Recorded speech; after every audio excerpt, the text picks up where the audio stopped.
നമസ്കാരം. Assistant prison officer അതിലെ special topic അതിലൊന്നാണ് ജയിൽ വകുപ്പും ഘടനയും പ്രവർത്തനങ്ങളും. അതുമായി ബന്ധപ്പെട്ട കാര്യങ്ങളാണ് നമ്മൾ പഠിച്ചു വരുന്നത്. കഴിഞ്ഞ ക്ലാസ്സിൽ കുറച്ച് കാര്യങ്ങൾ നമ്മൾ പഠിച്ചു. അതിൻ്റെ തുടർച്ചയായിട്ടുള്ള ക്ലാസ്സാണ് ഇത്.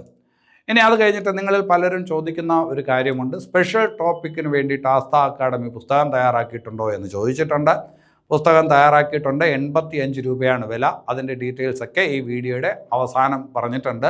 നമുക്ക് ക്ലാസ്സിനകത്തോട്ട് വരാം. ഞാൻ അജിത് സുമേരു. ഏവർക്കും ആസ്ഥ അക്കാഡമിയുടെ യൂട്യൂബ് ചാനലിലേക്ക് സ്വാഗതം.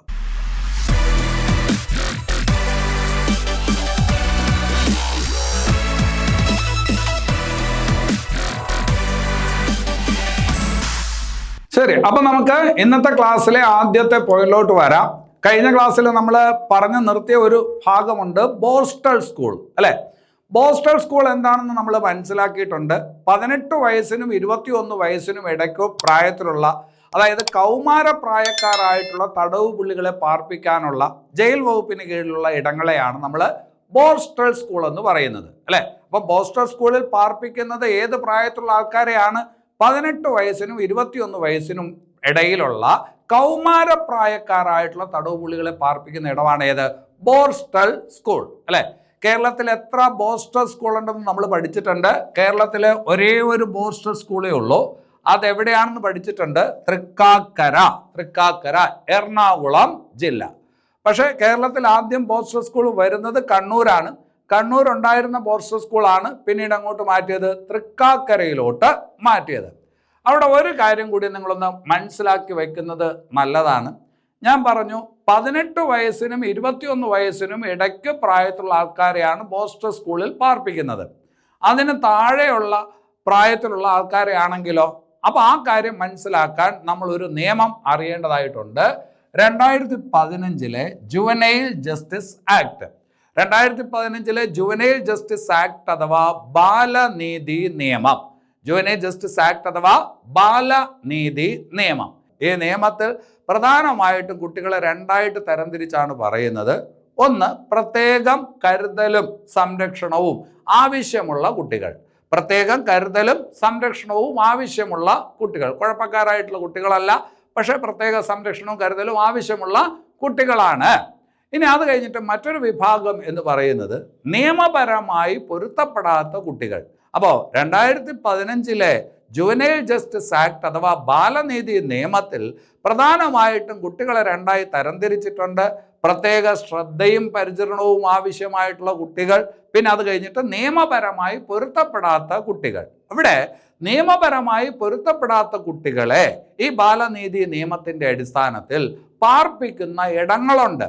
ആ പാർപ്പിക്കുന്ന ഇടങ്ങളാണ് observation home, special home, place of safety. അപ്പോൾ പറഞ്ഞ കാര്യം ഇത്രയേ ഉള്ളൂ. 2015 ബാലനീതി നിയമം അഥവാ ജുവനൈൽ ജസ്റ്റിസ് ആക്ട്, ആ ജുവനൈൽ ജസ്റ്റിസ് ആക്ടിൽ നിയമപരമായി പൊരുത്തപ്പെടാത്ത കുട്ടികളെ കുറിച്ച് പറയുന്നു. നിയമപരമായി പൊരുത്തപ്പെടാത്ത കുട്ടികൾ എന്ന് പറഞ്ഞാൽ അക്രമം കാണിക്കുന്ന, ഗുരുതരമായിട്ടുള്ള കുറ്റകൃത്യങ്ങൾ ചെയ്യുന്ന കുട്ടികൾ എന്നാണ് അർത്ഥം. അങ്ങനെയുള്ള കുട്ടികളെ പുനരധിവസിപ്പിക്കുന്ന കേന്ദ്രങ്ങൾ, അത് ബാലനീതി നിയമത്തിൽ പറയുന്നത് ഇവയാണ്. ഒന്ന്, ഒബ്സർവേഷൻ ഹോം. ഏതാണ്? Observation home. വേറൊന്ന് സ്പെഷ്യൽ ഹോം. വേറൊന്ന് പ്ലേസ് ഓഫ് സേഫ്റ്റി. ഇവിടെ എന്താണ് ഒബ്സർവേഷൻ ഹോം? ഒബ്സർവേഷൻ ഹോം എന്ന് പറയുന്നത് കുറ്റകൃത്യം ചെയ്ത കുട്ടികളെ പാർപ്പിക്കുന്ന സ്ഥലമല്ല. കുറ്റാരോപണം കുട്ടിയുടെ മേലുണ്ട്, പക്ഷെ കുറ്റകൃത്യം ചെയ്തതായിട്ട് തെളിയിക്കപ്പെട്ടിട്ടില്ല. അപ്പം അങ്ങനെയുള്ള കുട്ടികളെ നിരീക്ഷിക്കുന്നതിന് വേണ്ടിയിട്ടുള്ള സ്ഥലമാണ് ഏത്? ഒബ്സർവേഷൻ ഹോം അല്ലെ. അപ്പോൾ കുറ്റാരോപണം നേരിടുന്ന കുട്ടികളെ നിരീക്ഷിക്കുന്നതിന് വേണ്ടിയിട്ട് പാർപ്പിക്കുന്ന, പുനരധിവസിപ്പിക്കുന്ന കേന്ദ്രത്തിനെയാണ് നമ്മൾ ഒബ്സർവേഷൻ ഹോം എന്ന് പറയുന്നത്. സ്പെഷ്യൽ ഹോം എന്ന് പറഞ്ഞാൽ അതെന്താണ്? കുറ്റകൃത്യം ചെയ്ത കുട്ടികളെ പാർപ്പിക്കുന്ന സ്ഥലമാണ് ഏത്? Special home. ഏതാണ്? Special home. ഇനി അത് കഴിഞ്ഞിട്ട് പ്ലേസ് ഓഫ് സേഫ്റ്റി എന്ന് പറഞ്ഞാൽ എന്താണ്? പ്ലേസ് ഓഫ് സേഫ്റ്റി എന്ന് പറഞ്ഞാൽ 16 വയസ്സിനും 18 വയസ്സിനും ഇടയ്ക്കുള്ള കുട്ടി, ഗുരുതരമായിട്ടുള്ള കുറ്റകൃത്യം ചെയ്ത 16നും 18നും ഇടയ്ക്കുള്ള കുട്ടിയെ പാർപ്പിക്കുന്ന ഇടങ്ങളാണ് ഏത്? Place of safety.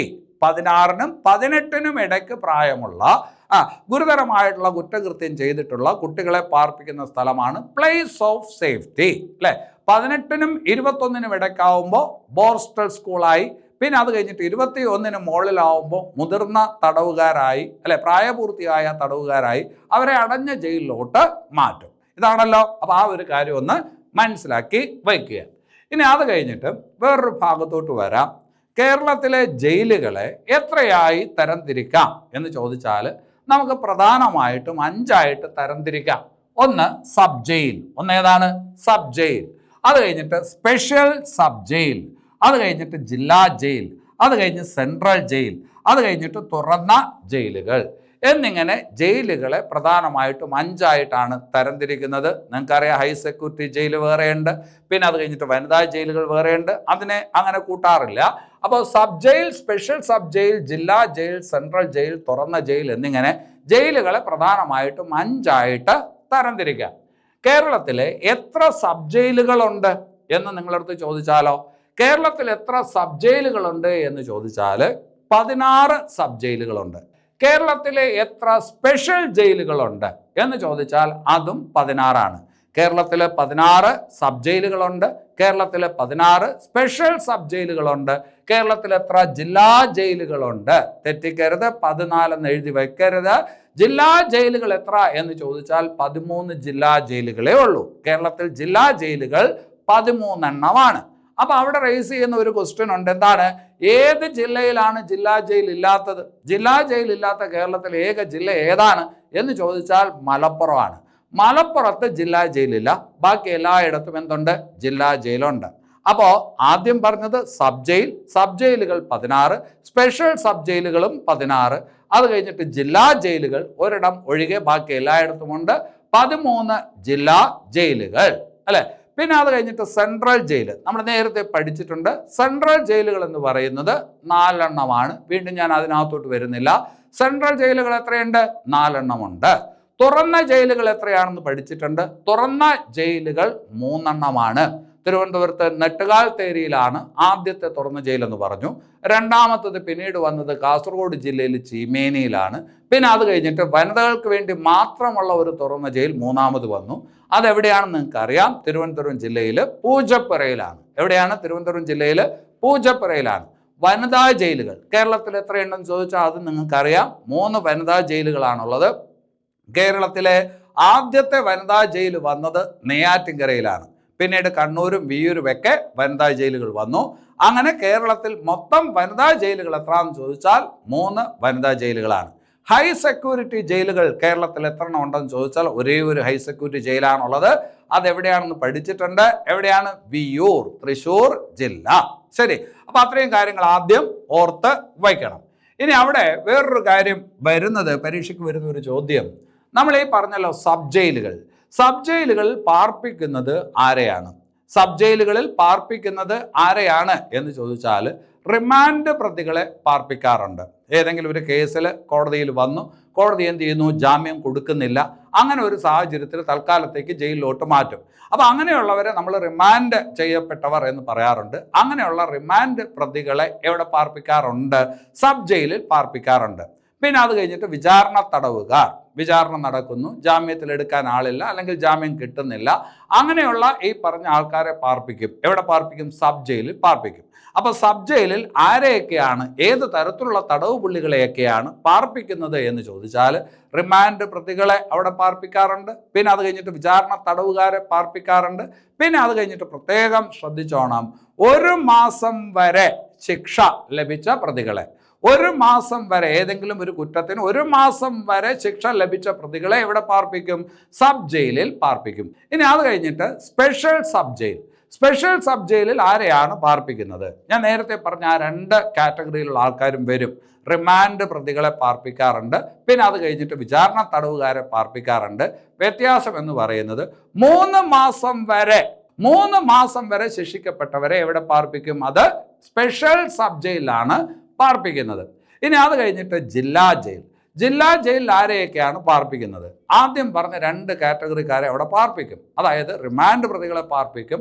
പിന്നെ അത് കഴിഞ്ഞിട്ട് വിചാരണ തടവുകാരെ പാർപ്പിക്കും. പിന്നെ അത് കഴിഞ്ഞിട്ട് ശ്രദ്ധിക്കണം, 6 മാസം വരെ ശിക്ഷിക്കപ്പെട്ട പ്രതികളെ എവിടെ പാർപ്പിക്കും? ജില്ലാ ജയിലിൽ പാർപ്പിക്കും. 6 മാസത്തിൽ കൂടുതൽ ശിക്ഷ കിട്ടിയവർ എവിടെയാണ് പാർപ്പിക്കുന്നത്? അത് സെൻട്രൽ ജയിലിലാണ്. അപ്പോൾ നിങ്ങൾ എൻ്റെ അടുത്ത് ചോദിക്കും, സെൻട്രൽ ജയിലിൽ റിമാൻഡ് പ്രതികളെ പാർപ്പിക്കുമോ? സെൻട്രൽ ജയിലിൽ വിചാരണ തടവുകാരെ പാർപ്പിക്കുമോ? സാധാരണഗതിയിൽ ഇല്ല. പക്ഷെ നിങ്ങൾക്ക് അറിയാവുന്ന ഒരു കാര്യമുണ്ട്, കേരളത്തിൽ ആവശ്യം വേണ്ട ജയിലുകളില്ല. പല ജയിലുകളും നിറഞ്ഞു തുളുമ്പി നിൽക്കാണ്. അപ്പോൾ അങ്ങനെയുള്ള സാഹചര്യങ്ങളിൽ സ്ഥലമില്ലെങ്കിൽ ഈ പറഞ്ഞ ചിലപ്പോൾ അങ്ങനെയുള്ള ആൾക്കാരെ സെൻട്രൽ ജയിലിലും പാർപ്പിക്കാറുണ്ട് എന്നൊന്ന് മനസ്സിലാക്കി വച്ചാൽ മതി. അപ്പോൾ ഇവിടെ പരീക്ഷയ്ക്ക് ചോദിക്കുന്നത് എന്താണ്? സബ് ജയിലിൽ പാർപ്പിക്കുന്നത് എത്ര മാസം വരെ ശിക്ഷിക്കപ്പെട്ട ആൾക്കാരെയാണ്? 1 മാസം വരെ. 1 മാസം വരെ. അതേസമയം സ്പെഷ്യൽ സബ് ജയിലിലോ 3 മാസം വരെ. അത് കഴിഞ്ഞിട്ട് അടുത്തത് ഏതാ പറഞ്ഞത്? ജില്ലാ ജയിൽ. ജില്ലാ ജയിലിലാണെങ്കിലോ 6 മാസം വരെ. സെൻട്രൽ ജയിലാവുമ്പോഴോ 6 മാസത്തിൽ കൂടുതൽ. 6 മാസത്തിൽ കൂടുതലാണ് എവിടെ വരുന്നത്? സെൻട്രൽ ജയിലിലോട്ട് കൊണ്ടുവരുന്നത്. അവിടെ ഒരു കാര്യം, ഈ 6 മാസത്തിൽ കൂടുതൽ എന്ന് ഞാൻ പറഞ്ഞു, അതിനകത്ത് ഒരുപാട് അർത്ഥങ്ങളുണ്ട്. ഇപ്പോൾ ഉദാഹരണത്തിന് ഒരാളെ ജീവപര്യന്തം തടവിന് ശിക്ഷിച്ചു. ഇങ്ങനെയുള്ള ഒരാളെ എവിടെയാണ് പാർപ്പിക്കുന്നത് എന്ന് ചോദിച്ചാൽ 6 മാസത്തിൽ കൂടുതലാണ് എന്തായാലും ജീവപര്യന്തം, അല്ലേ? അപ്പോൾ അത് എവിടെയാണ് പാർപ്പിക്കുന്നത്? അത് പാർപ്പിക്കുന്നത് സെൻട്രൽ ജയിലിലായിരിക്കും. അപ്പോൾ അത് ശ്രദ്ധിച്ച് വയ്ക്കണം. അത് പരീക്ഷയ്ക്ക് ചോദ്യം വരുന്ന ഒരു ഏരിയയാണ്. ഇനി അത് കഴിഞ്ഞിട്ട് പരീക്ഷയ്ക്ക് ചോദ്യം വരുന്ന വളരെ പ്രധാനപ്പെട്ട ഒരു ഭാഗത്തോട്ടാണ് വരുന്നത്, ജയിൽ ട്രെയിനിങ് സ്കൂൾ. അപ്പോൾ ജയിലിലെ ഉദ്യോഗസ്ഥർക്ക് അത്യാവശ്യം പരിശീലനമൊക്കെ നൽകണം. അതിനു വേണ്ടിയിട്ട് ജയിൽ ട്രെയിനിങ് സ്കൂള് കേരളത്തിൽ ആരംഭിക്കുന്നത് എന്നാണ് എന്ന് ചോദിച്ചാൽ 1957 അപ്പം ജയിലിലെ ഉദ്യോഗസ്ഥർക്ക് പരിശീലനം നൽകുന്നതിൻ്റെ ഭാഗമായിട്ട് ജയിൽ ട്രെയിനിങ് സ്കൂൾ ആരംഭിക്കുന്നത് 1957 എന്നുള്ളത് ഓർക്കുക. കേരളത്തിൽ ആദ്യമായിട്ട് ജയിൽ ട്രെയിനിങ് സ്കൂൾ ആരംഭിക്കുന്നത് തിരുവനന്തപുരം ജില്ലയിൽ പൂജപ്പുരയിലാണ്. 1957 പരീക്ഷയ്ക്ക് ചോദിക്കുന്ന ഒരു പോയിന്റാണ്, ശ്രദ്ധിച്ച് വയ്ക്കണം. ഇനി അവിടെ ശ്രദ്ധിക്കേണ്ടത് 1988 ഈ ജയിൽ ട്രെയിനിങ് സ്കൂളിൻ്റെ പേര് മാറ്റി. ജയിൽ ട്രെയിനിങ് സ്കൂളിൻ്റെ പേര് ആ പറഞ്ഞ രീതിയിൽ നിന്ന് വേറൊരു രീതിയിലോട്ട് മാറ്റി, അല്ലേ? അപ്പോൾ 57 കേരളത്തിൽ ആദ്യമായിട്ട് ജയിൽ ട്രെയിനിങ് സ്കൂൾ വരുന്നത് തിരുവനന്തപുരത്ത് പൂജപ്പുരയിലാണ്. 1988 ഈ ജയിൽ ട്രെയിനിങ് സ്കൂളിൻ്റെ പേര് മാറ്റി. എങ്ങനെയാണ് മാറ്റിയത്? State institute of correctional administration. State institute of correctional administration, അല്ലേ? അപ്പോൾ സ്റ്റേറ്റ് എന്നുള്ളതിൻ്റെ എസ്, പിന്നെ അത് കഴിഞ്ഞിട്ട് ഇൻസ്റ്റിറ്റ്യൂട്ട് ഓഫ് എന്നുള്ളതിൻ്റെ ഐ, പിന്നെ അത് കഴിഞ്ഞിട്ട് കറക്ഷണൽ എന്നുള്ളതിൻ്റെ സി, അഡ്മിനിസ്ട്രേഷൻ എന്നുള്ളതിൻ്റെ എ. ചുരുക്കി നമ്മൾ സിക്ക എന്ന് പറയും. എങ്ങനെ പറയും? സിക്ക. അപ്പോൾ ചോയ്സിൽ സിക്ക എന്നൊക്കെ എവിടെയെങ്കിലുമൊക്കെ കിടക്കും. അപ്പോൾ അത് ഉദ്ദേശിക്കുന്നത് ഇതാണ്. ഏതാണ്? ഈ പറഞ്ഞ ജയിൽ ട്രെയിനിങ് ഇൻസ്റ്റിറ്റ്യൂട്ടാണ്. അതായത് ജയിലിലെ ഈ പറഞ്ഞ പരിശീലന കേന്ദ്രമാണ്. ഏത്? ഉദ്യോഗസ്ഥർക്കുള്ള പരിശീലന കേന്ദ്രമാണ് സിക്ക എന്ന പേരിൽ അറിയപ്പെടുന്നത്. State institute of correctional administration അഥവാ സിക്ക. അപ്പോൾ അത് ശ്രദ്ധിച്ച് വയ്ക്കണം. അതെവിടെയാണ്? പൂജപ്പുര തന്നെയാണ്. പഴയതിൻ്റെ പേര് മാറ്റി എന്നുള്ളതേ ഉള്ളൂ. അപ്പോൾ അത് ശ്രദ്ധിച്ച് വയ്ക്കണം. അതുമായി ബന്ധപ്പെട്ട് വേറെ ചില കാര്യങ്ങളുണ്ട്, അത് നമുക്ക് പിന്നീട് ഒരു ക്ലാസ്സിനകത്ത് പറയാം. അപ്പോൾ ഇപ്പോൾ ഇത് ഓർത്ത് വയ്ക്കുക. ഇനി അത് കഴിഞ്ഞിട്ട് ജയിൽ ട്രെയിനിങ് സ്കൂൾ 1957 പൂജപ്പുരയിൽ സ്ഥാപിച്ചു എന്ന് പറഞ്ഞു. അതിൻ്റെ ആദ്യത്തെ പ്രിൻസിപ്പൽ ആര് എന്ന് പരീക്ഷയ്ക്ക് ചോദിച്ചാൽ അതൊരു നല്ല ചോദ്യമായിരിക്കും. ജി രാമചന്ദ്ര പിള്ള, അല്ലേ? അപ്പോൾ 1957 കേരളത്തിൽ ആദ്യമായിട്ട് ജയിൽ ട്രെയിനിങ് സ്കൂള് സ്ഥാപിക്കുന്നത്. അതിൻ്റെ ആദ്യത്തെ പ്രിൻസിപ്പൽ ആരായിരുന്നു എന്ന് ചോദിച്ചാൽ ജി രാമചന്ദ്ര പിള്ളയാണ്. 1988 ഇതിൻ്റെ പേര് ഏത് രീതിയിലോട്ടാണ് മാറ്റിയത്? State institute of correctional administration എന്നുള്ള പേരിലോട്ട് മാറ്റി. കറക്ഷണൽ എന്നുള്ള വാക്കിൻ്റെ ഒരു അർത്ഥവും കൂടി ഒന്ന് മനസ്സിലാക്കി വെക്കുക. സംശുദ്ധീകരണം. കറക്ഷണൽ എന്നുള്ള വാക്ക് ഉദ്ദേശിക്കുന്നത് എന്താണ്? സംശുദ്ധീകരണം. ഒരു തടവ് പുള്ളി എന്ന് പറയുമ്പോൾ ഏതെങ്കിലുമൊക്കെ കുറ്റം ചെയ്താണ് അകത്തോട്ട് കയറി ചെല്ലുന്നത്, അല്ലേ? പിന്നെ അവനെ എന്ത് ചെയ്യുക? സംശുദ്ധീകരിക്കുക. അവനെ നല്ലൊരു മനുഷ്യനാക്കി പുറത്തോട്ട് എത്തിക്കുക. അപ്പോൾ ജയിലിനകത്ത് നടക്കുന്നത് എന്താണ്? സംശുദ്ധീകരണമാണ്. നമ്മൾ പൊതുവിൽ വിചാരിക്കുന്നത് പോലെ അവനെ അവിടെ ഇട്ട് പീഡിപ്പിക്കുകയല്ല, അവനെ നല്ല മനുഷ്യനാക്കി മാറ്റിയെടുക്കുന്നതിന് വേണ്ടിയിട്ടുള്ള ഒരു സമീപനമാണ് ജയിലിൽ നടക്കുന്നത് എന്ന് മനസ്സിലാക്കുക. അപ്പോൾ അതാണ് അങ്ങനെ കൊടുത്തിരിക്കുന്നത്, state institute of correctional administration. അപ്പോൾ അത് ശ്രദ്ധിച്ചു വയ്ക്കുക, സംശുദ്ധീകരണം. ഇനി അത് കഴിഞ്ഞിട്ട് വേറൊരു ഭാഗത്തോട്ട് വരാം. കേരള ജയിൽ വകുപ്പിൻ്റെ ആസ്ഥാനം. നിങ്ങൾക്കറിയാം, കേരള ജയിൽ വകുപ്പിൻ്റെ ആസ്ഥാനം എന്ന് പറയുന്നത് തിരുവനന്തപുരത്ത് പൂജപ്പുരയാണ്.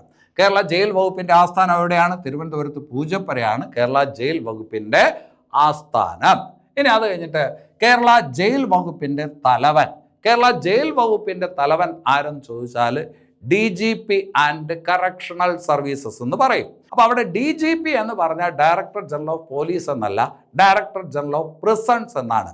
Director general of prisons, DGP അല്ലെ. അപ്പൊ director general of prisons and correctional services, ഇതാണ് ഈ പറഞ്ഞ ആര്, കേരള ജയിൽ വകുപ്പിന്റെ തലവൻ. അപ്പൊ അത് ഓർത്തു വയ്ക്കണം. DGP എന്നത് ഇവിടെ ഉദ്ദേശിക്കുന്നത് director general of prisons and correctional service അല്ലെ, അതാണ് തലവൻ. അപ്പോൾ ഇപ്പോഴത്തെ ആൾ ആര് അല്ലെ, ഇപ്പോഴേ ജയിൽ വകുപ്പിന്റെ തലവൻ ആര് എന്ന് ചോദിച്ചാൽ ആരാണ്? ബൽറാം കുമാർ ഉപാധ്യായ IPS ആണ്. ഇപ്പോൾ ജയിൽ വകുപ്പിന്റെ തലവൻ ആരെന്ന് ചോദിച്ചാൽ ബൽറാം കുമാർ ഉപാധ്യായ IPS ആണ് ഇപ്പോഴത്തെ DGP ആൻഡ് കറക്ഷണൽ സർവീസ്. അതായത് director general of prisons and correction services എന്ന് പറയുന്നത് ബൽറാം കുമാർ ഉപാധ്യായ IPS ആണ് എന്നുള്ള കാര്യം ഓർത്ത് വയ്ക്കണം. ഇനി അത് കഴിഞ്ഞിട്ട് നിങ്ങൾ അവിടെ മനസ്സിലാക്കേണ്ടത് കേരളത്തിലെ ജയിൽ വകുപ്പ് അത് പ്രധാനമായിട്ടും എത്ര മേഖലകളായിട്ട് തരംതിരിച്ചിരിക്കുന്നു. കേരളത്തിൻ്റെ ജയിൽ വകുപ്പിൻ്റെ ഘടനയൊക്കെ നമ്മൾ പഠിക്കണം അല്ലേ.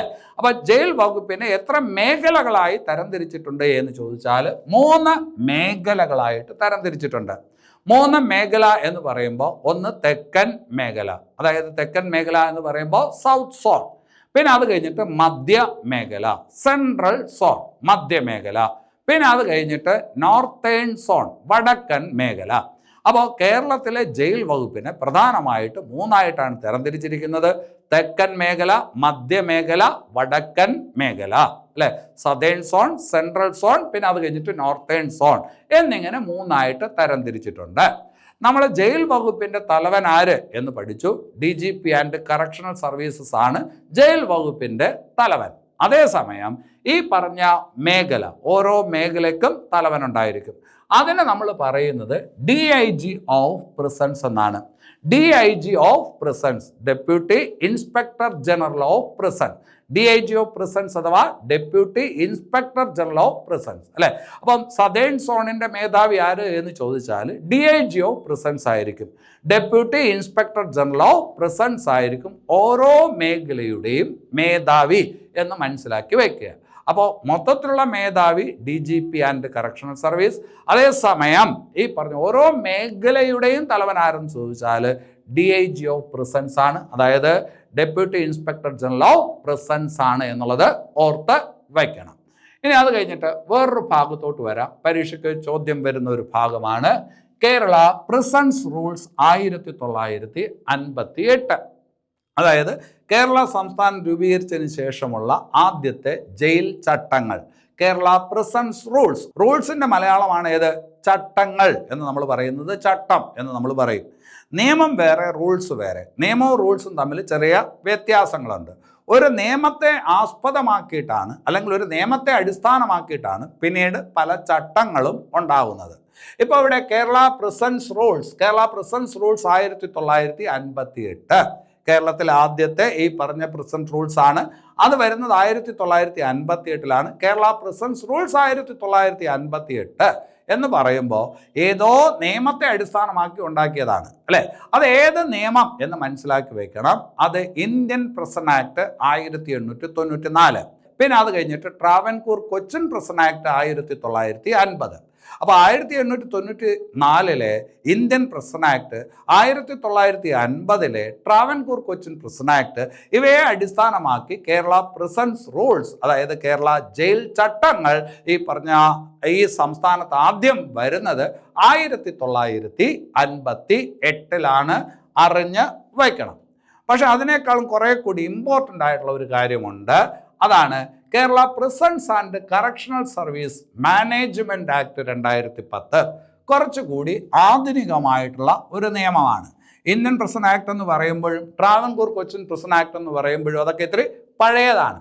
അതേസമയം Kerala prisons and correctional services management act എന്ന് പറയുന്ന ഒരു പുതിയ നിയമമാണ്. ആധുനിക തെറ്റുതിരുത്തൽ ആശയങ്ങൾ, അതായത് ഈ പറഞ്ഞൊരു കുറ്റവാളിയുമായി ബന്ധപ്പെട്ട ആധുനിക തെറ്റുതിരുത്തൽ ആശയങ്ങൾ അത് ഉൾക്കൊണ്ടുകൊണ്ട് തയ്യാറാക്കിയിരിക്കുന്ന ഒരു നിയമമാണ് Kerala prisons and correctional service management act. പരീക്ഷയ്ക്ക് ചോദിക്കുന്ന മൊത്തം ഈ പറഞ്ഞ നിയമവുമായി ബന്ധപ്പെട്ട കാര്യങ്ങളായിരിക്കും. പരീക്ഷയിൽ നിങ്ങൾ ഈ പറഞ്ഞ 5 ചോദ്യങ്ങളുണ്ട് അല്ലേ, അതിൽ ഈ പറഞ്ഞ ഒരു 2-3 ചോദ്യങ്ങളെങ്കിലും ചോദിക്കുന്നത് ഈ ഭാഗത്തു നിന്നായിരിക്കും. അതുകൊണ്ട് ഇത് ശ്രദ്ധിച്ചു വയ്ക്കണം. Kerala prisons and correctional services management act, അതായത് കേരള പ്രിസൺസ് ആൻഡ് സംശുദ്ധീകരണ സേവന നിർവഹണ നിയമം. സംശുദ്ധീകരണ സർവീസ് സേവന മാനേജ്മെന്റ് നിർവഹണ നിയമം എന്നാണ് പാസ്സാക്കിയത്. എന്നാണ് വന്നത്? 2010. ഈ വർഷം വളരെ വളരെ ഇമ്പോർട്ടൻ്റ് ആണ്. Kerala prisons and correctional service management act നേരത്തെ പറഞ്ഞ ചട്ടങ്ങളും നേരത്തെ പറഞ്ഞ നിയമങ്ങളെക്കാൾ കേരളത്തെ സംബന്ധിച്ചിടത്തോളം ഏറ്റവും ഇമ്പോർട്ടൻ്റ് ആയിട്ടുള്ള നിയമം ഇതാണ്. Kerala prisons and correctional services management act എന്നാണ് വന്നത് എന്ന് ചോദിച്ചാൽ 2010-ലാണ്.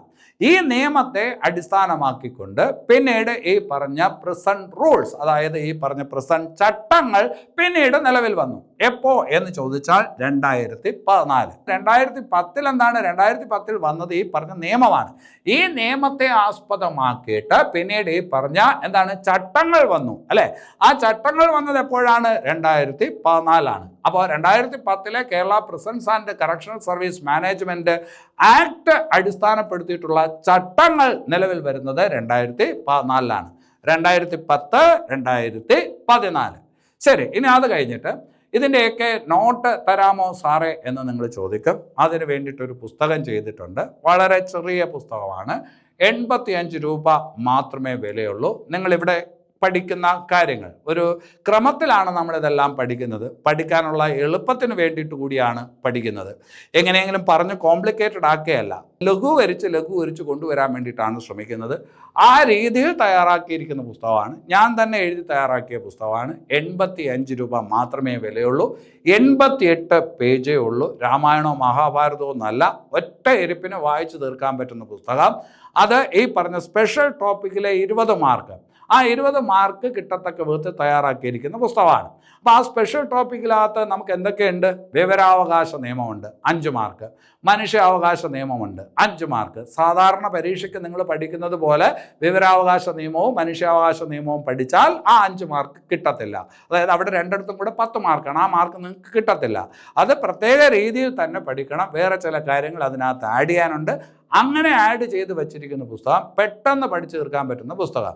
അപ്പോൾ വിവരാവകാശ നിയമം ഇതിനകത്തുണ്ട്, മനുഷ്യാവകാശ നിയമം ഇതിനകത്തുണ്ട്. പിന്നെ അത് കഴിഞ്ഞിട്ട് ജയിൽ വകുപ്പിൻ്റെ ഘടനാ പ്രവർത്തനം എന്നുള്ളത് പൂർണ്ണമായ രീതിയിൽ ഇതിനകത്ത് ഉൾക്കൊള്ളിച്ചിട്ടുണ്ട്. പിന്നെ അത് കഴിഞ്ഞിട്ട് സൈക്കോളജി ഉണ്ട്. സൈക്കോളജി പഠിക്കാൻ നിങ്ങൾ ഒരുപാട് കഷ്ടപ്പെടും. പക്ഷേ ഇതൊന്ന് വായിച്ചു നോക്ക്. നിങ്ങൾ അറിയാതെ ഈ പുസ്തകം മൊത്തം വായിച്ചു തീർക്കും. ഞാനാണ് അത് എഴുതിയത്. ആ ഒരു ഉറപ്പിലാണ് ഇത് സംസാരിക്കുന്നത്. അപ്പോൾ ഈ പുസ്തകം വേണം എന്നുണ്ടെങ്കിൽ നിങ്ങൾ എന്ത് ചെയ്യണം? ഈ പറഞ്ഞ ഒരു QR കോഡുണ്ട്.